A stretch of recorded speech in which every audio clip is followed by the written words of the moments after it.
I'm jobless. I have no job. The challenge is over.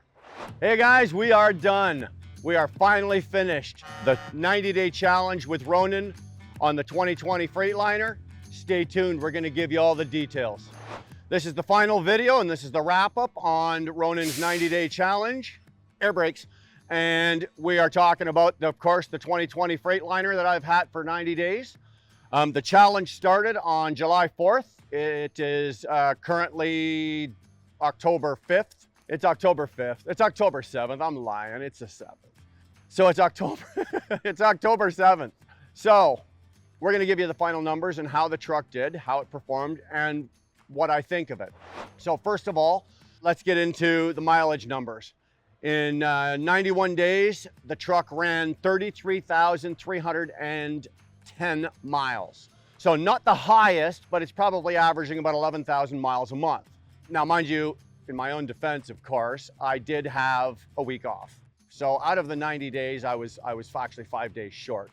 But we got 33,000, just over 33,000 miles out of her in 90 days. The dashboard, on the dash right now, it's telling me that the truck ran 8.8 miles per gallon. I was actually hoping, not like at the beginning of this where I was thinking it was only a 7, but once we started driving, I was hoping I could get that even just a little higher. I would have liked 8.9 to 9 just to impress Ronen so he could really do his dance. And he is gonna do that happy dance. Remember I talked about that. He's gonna stand between the seats of this truck and he's doing a happy dance because he's gonna be a very happy man. The dash is telling me 8.8. Ronen's numbers on the computer inside are 8.5 miles per gallon. My numbers, fuel in, write it down off the odometer, I'm at 8.7. Now the mileage I feel came down. We did this on purpose. The last 4 weeks that I was running this truck, we were purposely running it hard through a lot of hills. So I ran a lot of PA, Virginia, West Virginia. I went over the Coke, I went back and forth across the mountains. So we wanted to see how the truck, you know, it wouldn't have been fair to you guys if I just ran flat ground all the time and had a 9 mile per gallon truck, because that's not right. So the last 4 weeks we ran it hard and we ran it heavy. My average load over the 90 days, the average weight load was 39,000 pounds. So that's not bad. So that means I was somewhere between, you know, averaging, you know, a lot of the time 45,000 pounds down to say 35,000 pounds. I had a couple of loads that were kind of light and a couple of loads. So 39,000 pounds was the average. We added up all the weights on all the bills of lading and everything like that. It was a lot of work for the girl in the office that had to do that, and we thank her. It was really good. So we got some good weight and we got some good numbers. So I was hoping it would have been a little better, but we wanted to run it high, run the hills and see what it came out. So 8.7, and that's my number. I'm good with that. If I owned this truck, I would be happy with that. Now remember back at the beginning of this, when Ronen and I were sitting at the desk and he laid out this challenge and I accepted, I knew damn well back then I was gonna get my butt kicked. I didn't think I was gonna get my butt kicked this bad, okay? I was thinking a lot of old school thoughts and ways that, yes, this truck is going to perform obviously better than say a 14 Volvo or say the 97 Kenworth, the W9 I had, or that 96 Peterbilt that we just did a video on. I knew it was going to perform better than those. I didn't think it would be at this level. Like this thing really notched it up. So on that area there, I got to give a thumbs up to Freightliner. Now in the 90 days, mechanically, we've not had a single issue with it. It has had one oil change, and we had to put a new windshield in it. I got hit by a rock, we put a new windshield in. Other than that, mechanically, we haven't had to do anything to this truck. It's run very well, and I'm happy with that. I was, again, of the old thinking with the new technology and all the sensors and the DPF, EGR, all of the crap. I was thinking, you know, the engine light was gonna be on this thing every 2 weeks, and it didn't. Now, that's not to say that I'm not gonna get in this thing today, drive out to Chicago and the check engine light's not gonna come on, it just might. But for the 90 days that I've had it, the truck has performed very well. There's been no issues with it. So on a dollars to cents, you know, if you were the owner of this truck, you just ran 90 days and you've had no mechanical issues. So that's money in your pocket. Between 8.5 and 8.9, yeah, if you wanna average those out, you're gonna be at 8.7. So on an 8.7 mile per gallon truck, with no mechanical issues in 90 days, to me and to a lot of the guys that are my age that are used to running the older trucks, I'm impressed by that. And if you're not, you should be. Okay, the days of running 5 to 6 to 7, even 7 miles a gallon, like a couple of years ago, we were all losing our minds if you ever got 7 miles to the gallon. Well, they didn't just bypass 7 miles a gallon, they blew right past 7 miles per gallon. We're closing in on 9. And like PACCAR, we did this T680. PACCAR's claiming that they're gonna get over 9 out of that next gen. That I wanna see, that I will be impressed. When they've got one out, or if Ronen ever gets one, I am going to take that truck for 90 days and we're gonna push the hell out of that and see what we can get out of that, because I'd like to see the 9 miles per gallon plus on that. But back to this one, no mechanical problems. Let's say 8.7 miles per gallon is my average. I do have the numbers, and we're gonna cut here and I'm gonna get the numbers, and I'll be back to you in a second on the how much fuel, how much all that kind of shit. So, all right, speckies on. Let's get you guys some numbers, okay? So like I said before, the truck ran, these are Ronen's. This came off his computer. I've got the email. So Ronen's numbers, the truck ran at 8.5 miles per gallon. It used 3,653.9 gallons of fuel. Wow, the numbers really do climb when you sit there and think about it, eh? 33,310 miles. My emissions were 71,589,000 pounds. So that's how much crap came out of the stacks, or there's no stack on this, how much crap came out of the grass burner. Estimated cost, total cost of fuel for me to run this truck for 90 days was $16,255. And total engine run time, 597 hours and 19 minutes. Total idle time, I am at, leave it to Ronen to send me an email and cut the last one off. I am at, total run time is 8.21%.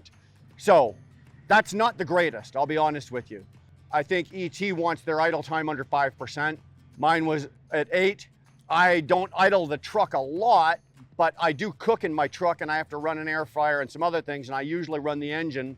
So I might be running the engine for an extra 15 or 20 minutes that night after I park. So that might be a reason if you've got a higher idle time. That's why I think I've got a higher idle time, because literally I shut this truck off the minute I get parked, or I give it 30 seconds, let it cool down just a bit, and then I shut it off. So those are your numbers. To me, that's pretty impressive. I would have no problem. If I was the owner of this truck, I would have no trouble with those numbers, even with the idle time. I would buy the truck, just on the numbers, based on the numbers. Now, performance-wise, as I said, I've had no mechanical issues with this truck, none. Short of a windshield and an oil change, but the oil change has to be done anyway, and a windshield I have no say on over. It's one of those things. So mechanically, would I buy the truck? Yes. So mileage, mechanically, would I buy the truck? Yes, I'm impressed with it. All right, so numbers out of the way. Let's talk about some of the things that I mentioned in the very first video. When I first got the truck, I hadn't driven it. I'd just been doing my initial impression of it. We're gonna talk about a couple of things now that I've had it for 90 days, so for 3 months. Let's talk about some of the things that I like and I don't like. The first thing, and I remember vividly saying this, that I loved the seat. And it's comfortable. And so far, I haven't done any miles in it, but just been sitting in it and moving it around and bouncing up and down. I'll let you know how it is after I've done, 10,000 miles. I do not love the seat. After I've had it now for a while, the first impressions was that, yes, it was wide, it was comfortable, and that it would be a good drive and everything like that. Not so much, okay? Now, I know I can swap the seat. If you own the truck, you can swap the seat out and put a better seat in. This is the factory seat that came from Freightliner. And you pull 600 to 700 miles in that seat, your ass is gonna feel like a beat to hell bag of Bugle potato chips. It is not so good. It's also not so good on your lower back and your lumbar. Yes, you can adjust the lumbar and you can adjust a couple of things to kind of compensate for that, but the seat really is not that comfortable now that I've had it for a significant amount of time. If I buy this truck, first thing coming out would be the seat. Seat would be coming out. There are a lot of other seats out there that would be more suitable for my driving style and my body. And it's gonna cost some bucks, but I would definitely, thanks, I would definitely change that. So the seat's gonna come out. The second thing, I know I talked about this before, but now that I've had it, it's even a bigger pain in the ass than I realized, is the electrical outlets. It is driving me absolutely bat crazy. So I cannot get over the electrical outlets. Now, again, we had a guy that was a Freightliner salesman. He piped in on a few videos back, and he said, and he actually gave us the codes so that when we order our future trucks, we give them these codes and we can have a lot of this adjusted. But on the truck that I've got, the electrical outlets for plug-ins and to plug your GPS in, charge your phone, whatever you need, it's totally inadequate, and it's driving me nuts because I've still got wires all over the place on this thing. Again, if I owned the truck, then yeah, I would probably lift the dashboard and run a lot of that under the dash, but because I don't own it, I can't do that. Freightliner probably needs to fix that, but like I said, you can get it fixed if you're willing to pay the extra bucks, and we can give you the codes and you can get that done. I've discovered a couple little things. There's no drafts, it's airtight. That part of it is really good, but I've discovered when I'm standing in front of my bed, the seats are here, so I'm facing forward. If I go like this on the floor, it's almost like, it would almost be like if you're in your kitchen, you got hardwood flooring and one of the boards is starting to lift and you get that little toot, toot, toot, toot, toot underneath. I've got that going on. I suspect what it is that there might be some water that got up underneath and maybe the insulation underneath has maybe started to lift. Is it a big deal? No, but is it irritating when you get out of the seat and you step back there and you get this boop? Yeah. Other than that, I got no real complaints. It's a Freightliner. It's not a Kenworth. It's not a Peterbilt. You're getting what you're paying for. It's a plastic truck. Is it built for like premium comfort?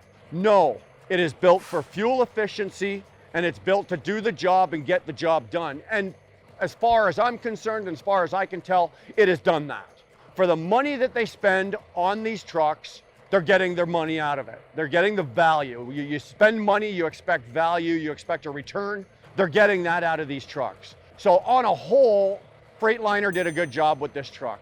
So as a wrap up here, did the truck do its job? Yes, it did. Is it getting the value? Is Ronen getting the value out of this truck? I would say yes.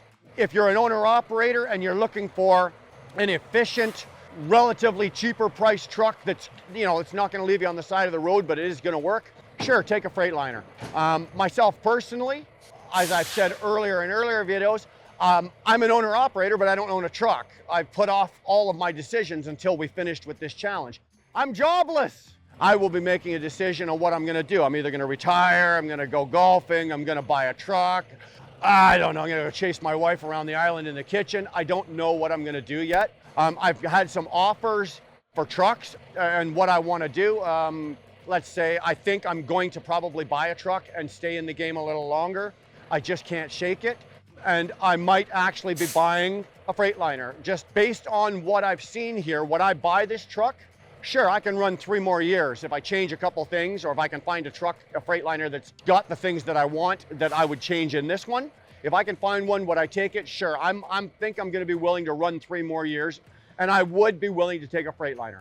So there you go. If the question is, Brian, would you buy a Freightliner? Yeah, the answer is I would buy a Freightliner. I don't need a Peterbilt. They're nice. I don't need a Kenworth. They're nice too. But for what I wanna do, truck down the road, go home every second weekend, park my truck, try to keep the maintenance as low as possible and get the most fuel economy out of it, yeah, I would take one of these Cascadias, hands down, no problem, no questions asked. So there you have it, folks. 90 days is up. Stay tuned. We don't know what I'm going to be doing next. Who knows? I could be driving a Lambo and I'll give you a rundown on that. Ronen own a Lambo? Ronen own a Lambo? Anybody know? Anyway, thanks for watching. We really appreciate you following all the way through for all the videos on this truck. And your comments have been priceless. There are a few of you that have made comments about the trucks and the new trucks. Ronen has taken that into consideration, and when he ordered the 2022s, he took some of those suggestions and put them in place. So thanks for that. Good job, guys. There's about 21% of you that are subscribed. That means the rest of you aren't. You're watching the videos, but you're not subscribing. Hopefully you see something here that's helpful, that'll help you. The whole idea behind this is to help everybody in this industry. We're not out here trying to, sell anything. We're just trying to help as many people as we can, give you reviews on good trucks, trying to save you money. So if it's helping, great. Give us, hit the subscribe button, hit the notification button, and give us a like. We will see you down the road. Keep the rubber down.